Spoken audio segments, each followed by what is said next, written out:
पुराने ज़माने में एक छोटे से गांव में हातुम ताई नाम का एक बहादुर आदमी रहता था। हातुम की शोहरत पूरी दुनिया में थी और हर कोई इसकी बहादुरी, इंसाफ पसंदी और अक्लमंदी का कायल था। एक दिन गांव में एक पुरस्रार किले के बारे में अफवाहें फैल गईं, जो एक पहेली के जरिए खुफिया था।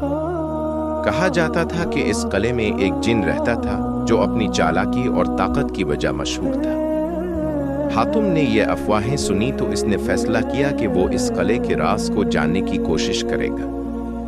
एक रात जब चांद चमक रहा था, हातुम ताई किले की तरफ रवाना हुआ।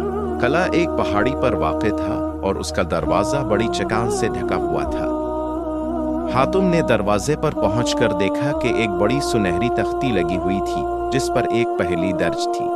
मेरी ज़बान है हर शय से बेनियाज, मगर जब मुझे पाया जाए वो सब कुछ जान, ना चांद में ना सूरज में, बल्कि दोनों के दरमियान छपी मेरी तलाश में हकीकत का राज छुपता है।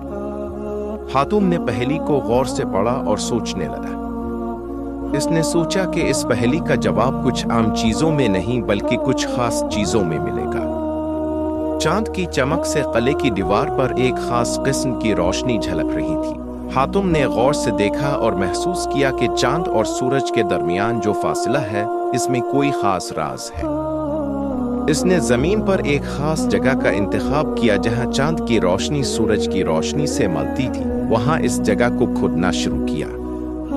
हातुम ने खोदते खोदते एक पुराना सांप का मुजस्समा पाया जिसके साथ एक चाबी पड़ी थी।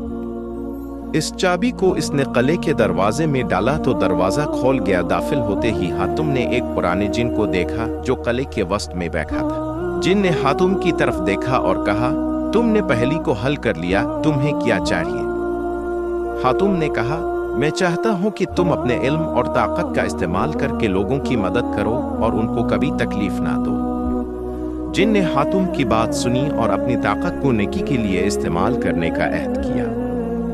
हातुम ने जिन की मदद से किले के खजाने को गांव के लोगों के दरमियान तकसीम किया और जिन ने अपने वादे के मुताबिक अपनी ताकत को लोगों की भलाई के लिए इस्तेमाल किया। इस तरह हातुम ताई ने एक अजीम बहादुरी का मुजाहरा किया और किले की पुरअसरार पहेली को हल करके एक नई राह खोल दी और जिन की मदद से एक नई उम्मीद और खुशहाली का आगाज हुआ।